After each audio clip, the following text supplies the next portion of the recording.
Sí, es el momento de que vayamos al espacio de la entrevista que tenemos para este día lunes. Hoy vamos a hablar sobre la situación de las finanzas del país. Se encuentra con nosotros el señor ministro de Hacienda, pero vamos a saludar también a nuestros compañeros en el 104.5 FM, el programa Buenos Días. ¿Qué tal? ¿Cómo están? ¿Cómo amanecen en esta semana?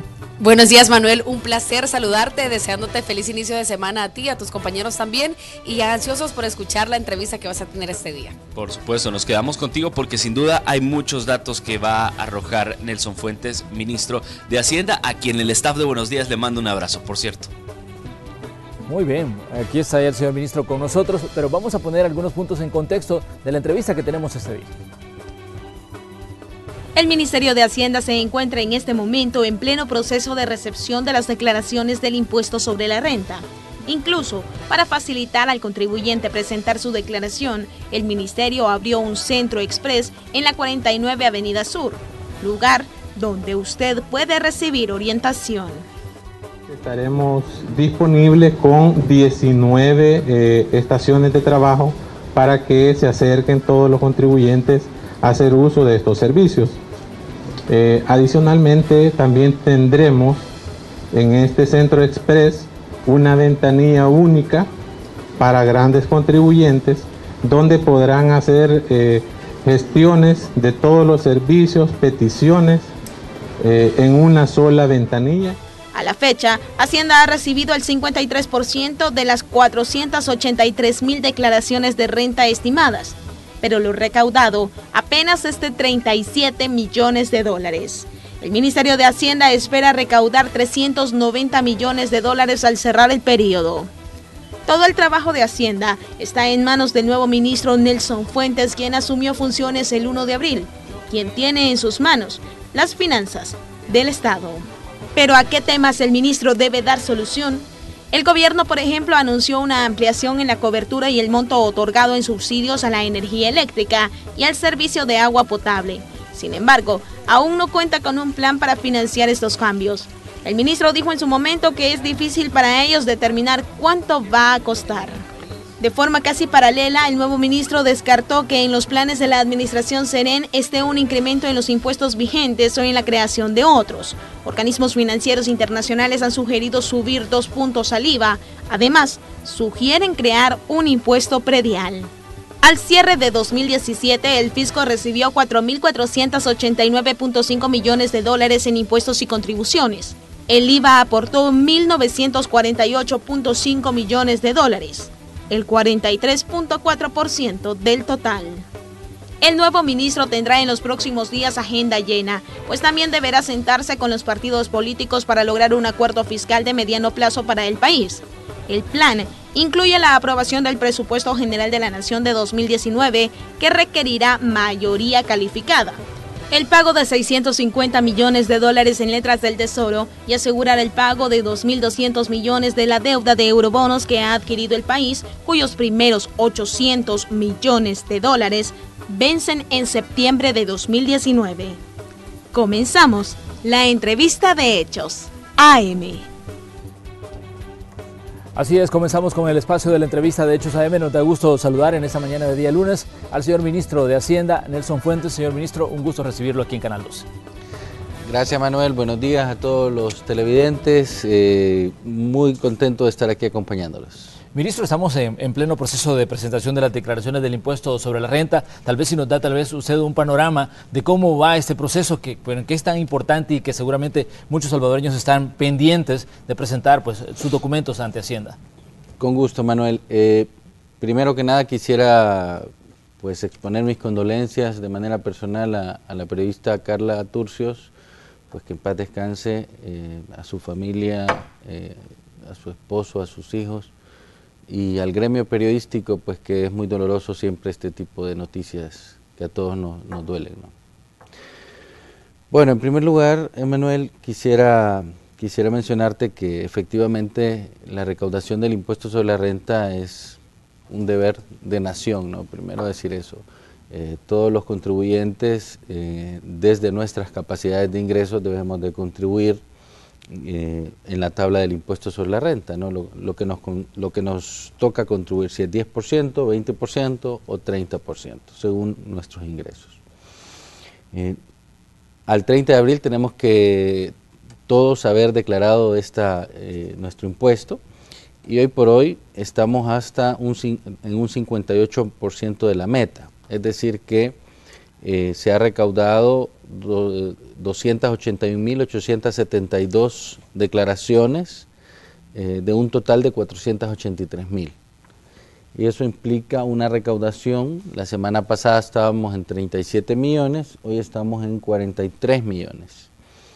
Pero, como he dicho antes, la meta son 390 millones. Entonces todavía, digamos, faltan grandes empresas, medianas empresas, que deben acercarse a contribuir, porque estamos esperando siempre al último día. De ese total de las 281.000, tenemos que 271.936 son declaraciones de personas naturales, es decir, el 96, casi el 100% de las personas naturales ya declararon sus impuestos.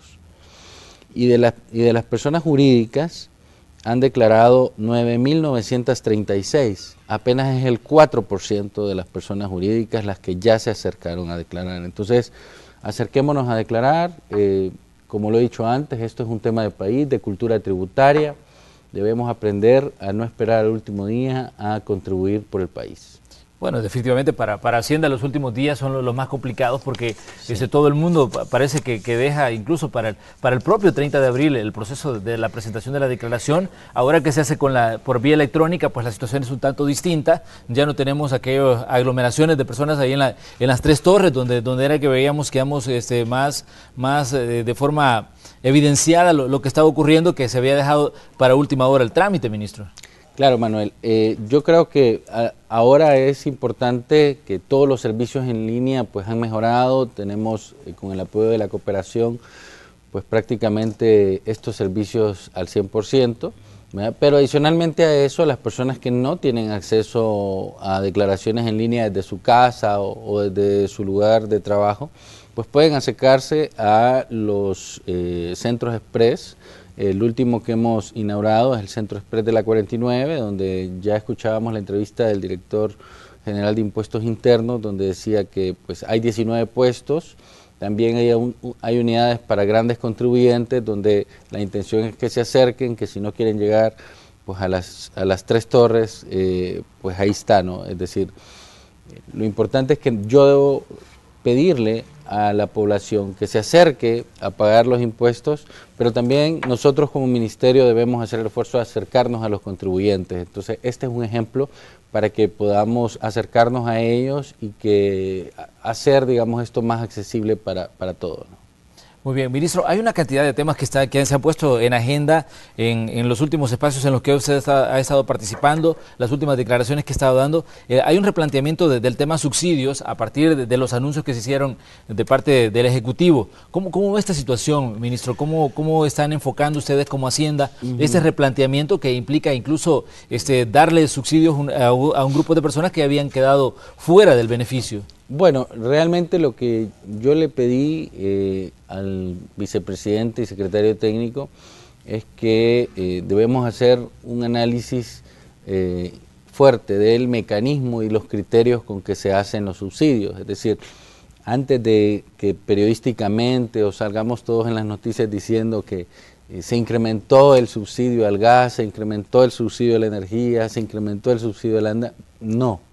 Primero vamos y revisemos los criterios con los cuales ha sido la asignación del recurso, y luego pues vamos a ver si es necesario o no aumentar el subsidio. Yo espero que, dadas las restricciones presupuestarias, pues que no haya necesidad de aumentar nada, sino que se corrijan aquellos problemas que se han generado en la distribución actual, ¿no? Entonces, esa es la prioridad, es lo que yo he pedido al vicepresidente. Él nos ha dicho, bueno, vayan, siéntense en las carteras de Estado y vamos a hacer eso. Es decir, ya hay un par de reuniones en temas de gas, ya en temas de energía nos vamos a reunir, y en temas de ANDA pues todavía estamos viendo los equipos, la situación financiera, que es otro tema, ¿no?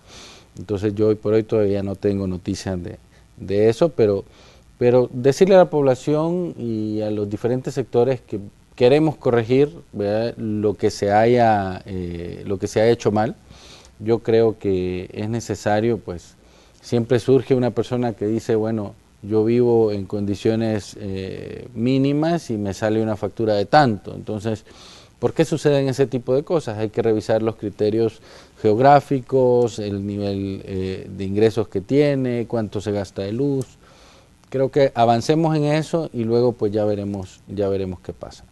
Ministro, pero no habría hasta cierto punto una contradicción, considerando de que, bueno, en los últimos años hemos escuchado el tema subsidios en diversos momentos y las recomendaciones de organismos financieros internacionales era, mire, focalícenlo, désenlo solo a la gente que de verdad lo necesita, sí, y digamos, y a tratar de reducir ese tipo de beneficios al mínimo. Fíjese que no es una contradicción.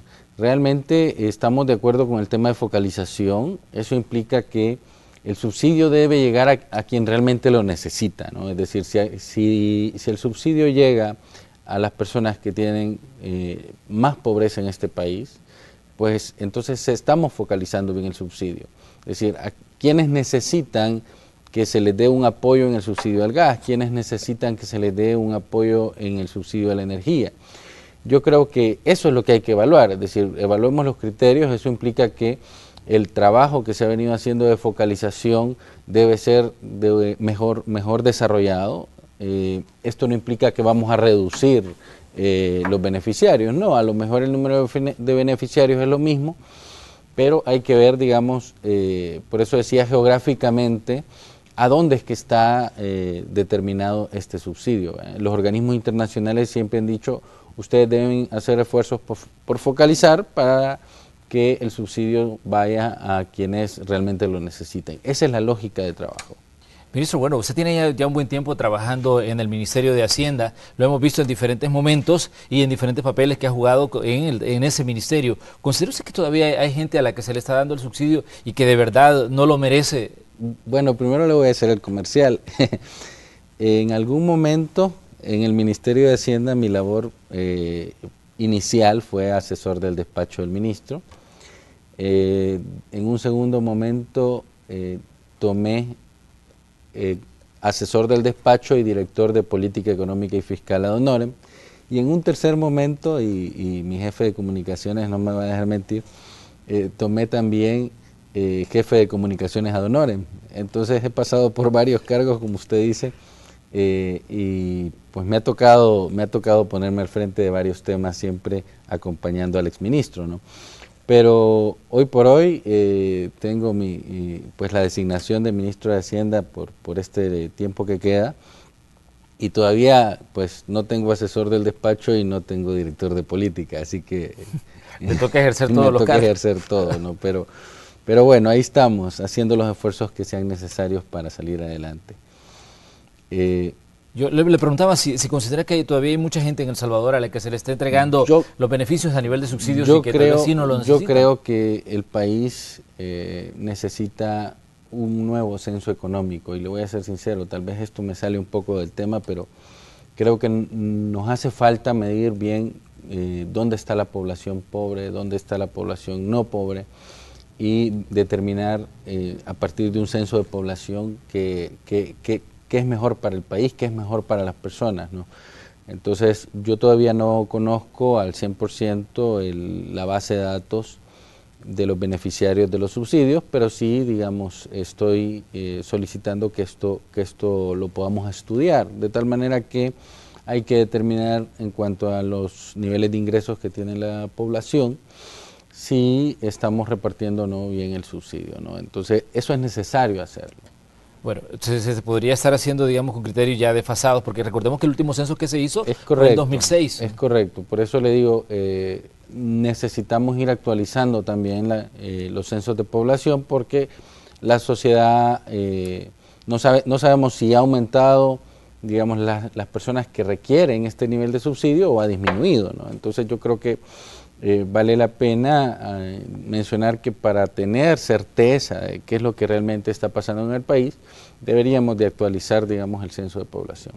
Ministro, también usted en las primeras declaraciones que daba ya en su papel como titular de la cartera de Hacienda hablaba de que se iba a analizar las excepciones fiscales. ¿Qué decir sobre este tema en específico? Bueno, las exenciones fiscales teóricamente deben ser temporales y decrecientes, que es algo bien importante que no se nos debe olvidar. Entonces, en esa medida, si son temporales y decrecientes, las exenciones deben hacer su periodo de naciente y su periodo de maduración. Luego del periodo de maduración hay que evaluar si estas exenciones fiscales todavía generan rendimientos a la economía, es decir, incentivan a los sectores o no incentivan a los sectores. En ese sentido, creo yo que vale la pena hacer una revisión de los 4 tipos de incentivos fiscales, qué tanto están haciendo crecer en términos de empleo, qué tanto están haciendo crecer en términos del área económica al cual está siendo asignado, frente al costo fiscal que esto genera. Si este beneficio es mayor que el costo, entonces sin duda alguna la exención fiscal es buena, porque está generando apoyo a la economía. Hoy por hoy, digamos, hay 3 incentivos que son muy fuertes en el área de beneficios y que ya uno, digamos, está pasando el periodo de maduración, que es el de zona franca, ¿no? Los otros 3, el de servicios internacionales, el de turismo y el de energía, ciertamente están generando buenos impactos al desarrollo, ¿no? El de zona franca no digo que no lo es, simplemente es un periodo de maduración en el cual el nivel de empleo que está generando ya no es tan rápido como lo fue hace unos años. Muy bien, vamos a hacer una pequeña pausa comercial. Les recordamos que esta mañana en el espacio de la entrevista de Hechos AM conversamos con el señor ministro de Hacienda, Nelson Fuentes. Regresamos en cuestión de segundos. Aprovechamos también una vez más para saludar a las personas que nos van escuchando a través del 104.5 FM Radio Sonora. Pausa y regresamos.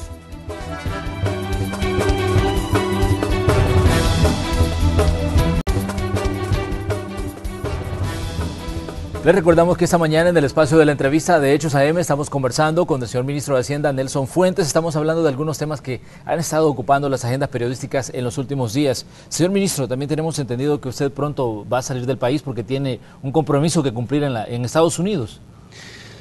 Bueno, ciertamente 2 veces al año el ministro de Hacienda debe viajar a Estados Unidos para reunirse con los organismos internacionales. Normalmente hay una reunión en abril y otra en octubre, cuando se producen las reuniones del Fondo Monetario y el Banco Mundial. También asistimos a la reunión de gobernadores del BID, ¿no? Entonces tenemos una visita a partir del miércoles. Yo salgo mañana por la tarde, estoy llegando pues a las 10 de la noche a Estados Unidos, y el miércoles comenzamos una serie de reuniones hasta el sábado por la tarde. Primero el Banco Mundial, tengo reunión con ellos toda la mañana del miércoles. Luego por la tarde tengo reuniones, bueno, me reúno también con el vicepresidente del Banco Mundial. El miércoles por la tarde me dedico también a las reuniones que tenemos con el Fondo Monetario Internacional. El jueves tenemos reuniones con calificadoras de riesgo, con bancos internacionales, bancos de inversión. Por la tarde también tenemos algunas reuniones con el BID y con el jefe del hemisferio occidental del Fondo Monetario. El viernes seguimos con reuniones de inversionistas, con representantes de la MSC, con el Fondo del Milenio, ¿verdad? También tenemos reuniones con el Departamento del Tesoro, en las cuales pues nos toca un poco comentar cuál es la situación económica del país y fiscal, ¿no? Qué pasa con el nuevo sistema de cuentas nacionales, cómo vemos, digamos, el tema político con las elecciones, cómo creen que queden las correlaciones de fuerzas. Yo creo que esas son un poco las preguntas que tienen los organismos internacionales, qué estabilidad, qué piensa el nuevo ministro en este último año de gobierno, cuáles son las políticas que queremos desarrollar. Y el día sábado tenemos una reunión con 27 inversionistas internacionales, que son los que normalmente compran deuda pública salvadoreña, ¿no? Ellos siempre van a hacer preguntas sobre factores económicos, sociales y políticos del país. Tengo una reunión con ellos de 8 de la mañana a 11 de la mañana. Y por la tarde, de 2 a 4 de la tarde, tenemos la reunión de ministros de Hacienda de G20. Entonces, pues prácticamente toda la agenda está completa con todas las instituciones que nosotros buscábamos encontrarnos, y ya el domingo venimos de regreso. Ministro, ¿lleva usted algún punto en agenda para tratar, digamos, con organismos como el Fondo Monetario en específico? Porque recordemos que en la última visita del Fondo Monetario, digamos, causó un poco de revuelo las sugerencias que hacían en cuanto a subirle 2 puntos al IVA o crear impuestos como el predial. Sí, bueno, yo creo que es importante reconocer que el Fondo Monetario siempre nos va a hacer recomendaciones de política y los gobiernos deben de saber tomar decisiones, adoptar ese tipo de recomendaciones o tener otras medidas de política alternativas que causen menos daño a la población, ¿no? Entonces, nosotros creemos que si se logra implementar el mecanismo de facturación electrónica al 100% para grandes contribuyentes, quizás sea no necesario pues, que la próxima administración pública pueda valorar si tiene que pensar en un impuesto predial o un impuesto al IVA, como usted lo ha mencionado, ¿no? Entonces, eso nos puede dar importantes ingresos para que no se dé esa discusión por parte de la próxima administración. El Fondo Monetario dice que esto debe trabajarlo la nueva administración y evaluarlo para que se implemente en el 2020, ¿no? Entonces es una discusión que hay que tomarla, pero yo insisto en este tema. Démosle un espacio al crecimiento y a la inversión pública y privada de tal forma que salgamos de esa discusión, implementemos el mecanismo de facturación electrónica y démosle ingresos al fisco a través de los mecanismos de disminución de la evasión y elusión fiscal y del crecimiento de la economía. Entonces, con respecto al análisis que hace el Fondo Monetario, pues nosotros creemos que ellos buscan en qué medida se genera un equilibrio más rápido, pero nosotros siempre hemos pensado que el equilibrio debe darse de una forma progresiva y más prolongada, es decir, los ajustes fiscales de 2 o 3 años son muy fuertes para la economía, son muy fuertes para la población. Entonces sabemos lo que impacta y por eso es que nosotros determinamos un marco fiscal de mediano plazo donde se incorporan medidas con más lentitud, ¿no? Entonces esa visión nos ha ayudado a que el mismo fondo reconozca que hemos reducido el déficit fiscal y estabilizado la deuda pública. Y el ajuste que ellos plantean es, ya estabilizaron la deuda, hoy hagamos esfuerzos por disminuir la deuda, que sigue siendo importante hacerlo, ¿no? Pero creo yo que hay que tener un poco más de espacio y reconocer que hemos logrado un espacio fiscal importante en estos años que se debe utilizar como un mecanismo, como un puente para alcanzar crecimiento económico. Ministro, pero ¿cuáles son, digamos, los obstáculos inmediatos que usted ve en el tema de la facturación electrónica? Porque veíamos que esto estaba, digamos, amarrado también a un crédito que tenía que ser aprobado por la Asamblea Legislativa. 170 millones, si no me equivoco. No, el crédito de administración tributaria es de 30 millones que nos está dando el BID. El de 170 millones es el crédito de salud, ¿no? ¿Qué es importante ver en tema de facturación electrónica? Lo primero es, para implementarlo al 100% necesitamos hacer algunas modificaciones de ley que hay que llevar a la Asamblea. Para implementarlo al 100% necesitamos cambiar todo el sistema de tecnología que tiene el Ministerio de Hacienda y comprar, digamos, los sistemas que se requieren para este tipo de mecanismos, ¿no? ¿Qué es lo que vamos a hacer ahora? Bueno, la recaudación al 100% de la facturación electrónica puede generar incluso en un periodo de 2 o 3 años un punto del PIB. Entonces es muy importante, ya que sin generar políticas que den mayores impuestos, pues uno puede recaudar disminuyendo los niveles de evasión y elusión al 100%. ¿Qué es lo que vamos a hacer ahora? La Dirección General de Impuestos Internos me ha hecho una solicitud de $150,000 en el cual vamos a comprar un sistema de bases de datos y un par de servidores para poder implementar el mecanismo a 5 empresas, a 5 grandes empresas, para que puedan, digamos, iniciar el proceso de facturación electrónica. Si ya me tocara a mí implementarlo con 15 empresas, los fondos son más o menos $2.2 millones. Claramente el Ministerio de Hacienda no tiene esos recursos y vamos a hacer lo que podemos hacer hoy por hoy, utilizando un artículo que tiene el Código Tributario, que nos da la posibilidad de hacerlo, pero si lo queremos hacer ya, digamos, en masa, pues realmente necesitamos hacer algunos cambios, y por eso es que le pedimos al Congreso pues que nos apoye con el préstamo de la Administración Tributaria de 30 millones, porque creemos que es importante apostarle a este tipo de mecanismos que nos van a hacer más eficiente el uso de los recursos. Ministro, usted nos decía, se va a reunir con representantes de las calificadoras de riesgo. ¿Cuál es el planteamiento que se va a dar, digamos, en estas reuniones? Porque recordemos que lo último que fue noticia aquí con el tema de las calificadoras era, bueno, la situación del impago, la situación de la baja calificación de la deuda de El Salvador. ¿Y cuál es la situación, cuál es el panorama que ve usted hoy, ministro?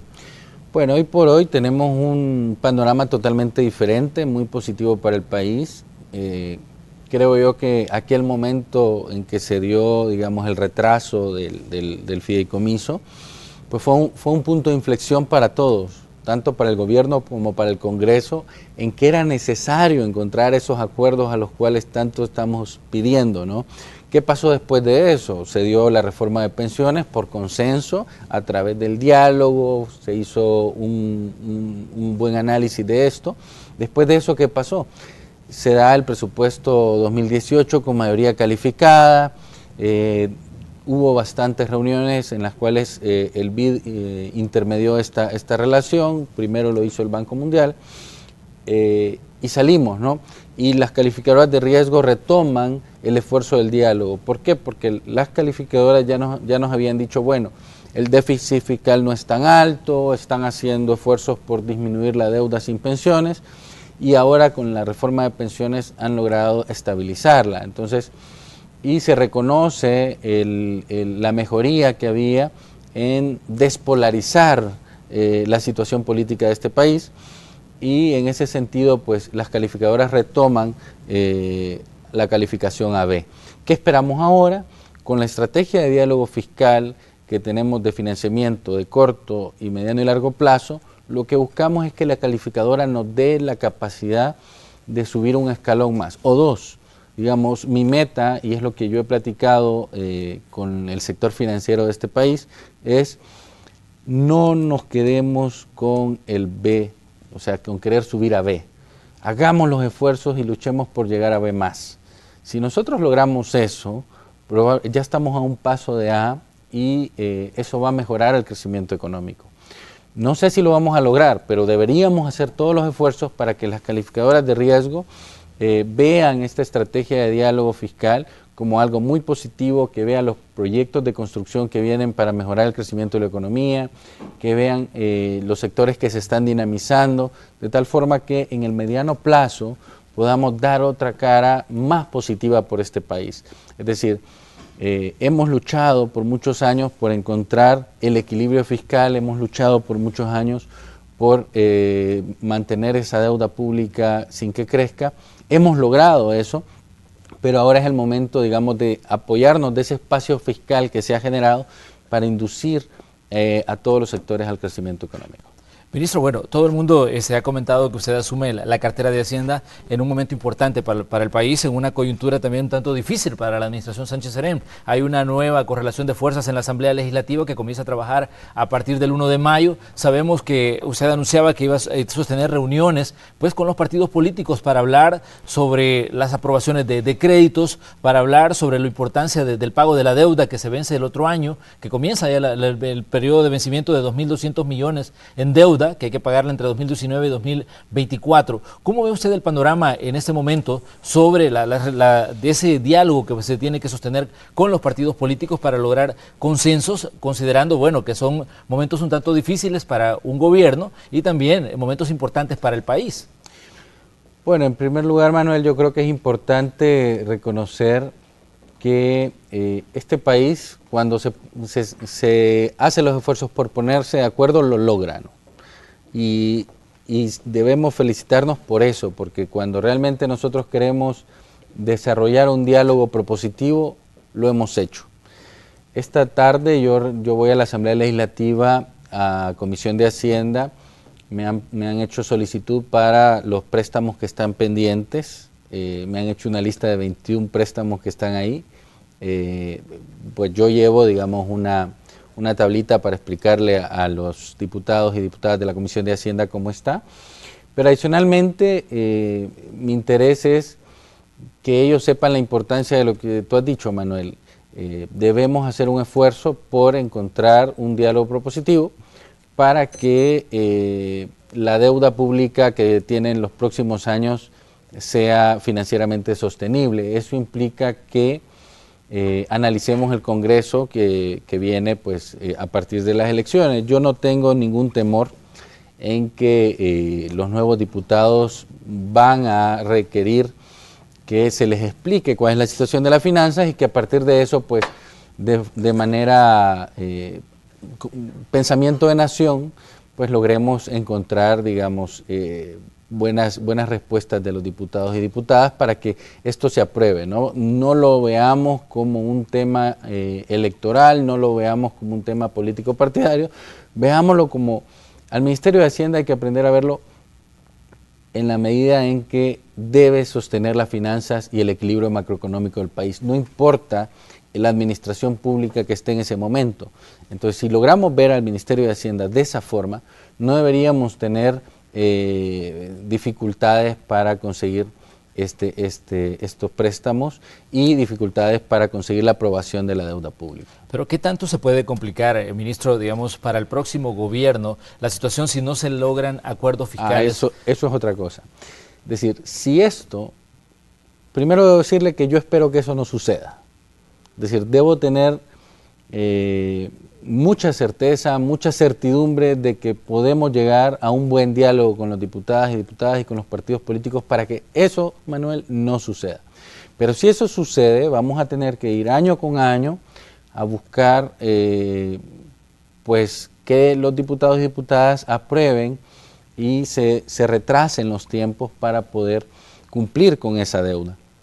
¿Cuánto tiempo necesita la administración pública para salir al mercado y encontrar esos vencimientos? Es decir, tener los fondos para pagar, ¿no? Necesita 3 meses.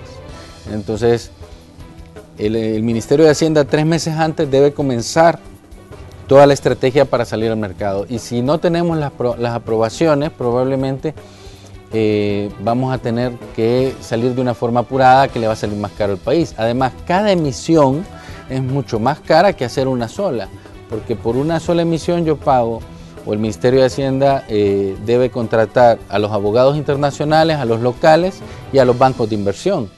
Si yo hago eso para 5 emisiones, pues se quintuplica el precio o el costo que tiene esto para el país.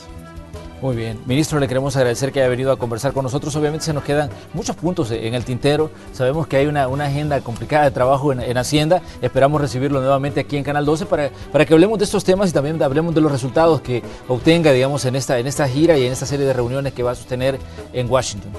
A tus órdenes, Manuel. Cuando tú me quieras invitar, estoy dispuesto 100%. Muchas gracias a las personas que nos acompañan.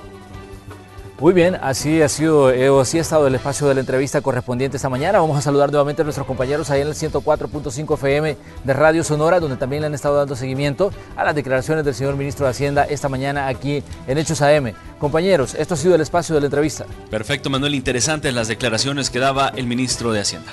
Así es, y queremos invitarte a ti, Manuel, y a toda tu audiencia que nos acompañen en nuestra entrevista en la sección Lo que hay que escuchar a partir de las 7:30. Hoy hablaremos de política, temas electorales. Nos acompaña el diputado de Arena, Norman Quijano, y hablaremos también acerca de las perspectivas de la nueva legislatura también y sus aspiraciones a la presidencia de la Asamblea Legislativa, entre otros temas como las elecciones internas de Arena y más. Así que los invitamos, 7:30 en el 104.5 de Buenos Días. Saludos también al ministro Nelson Fuentes, a toda tu audiencia, y gracias por la entrevista. Así es, bueno, gracias a ustedes también. Vamos a estar a la expectativa de las declaraciones que pueda dar el doctor Norman Quijano esta mañana. Las elecciones internas de Arena son el domingo y también, bueno, estamos pendientes de qué es lo que puede pasar con esta disputa que hay por la presidencia de la Asamblea Legislativa, la Asamblea que comienza a trabajar el 1 de mayo. Eso ha sido el espacio de la entrevista de Hechos AM. Nosotros cerramos así este espacio y vamos hasta la sala de Noticiero Hechos con Lorena, con Célida y con Carlos Artiga.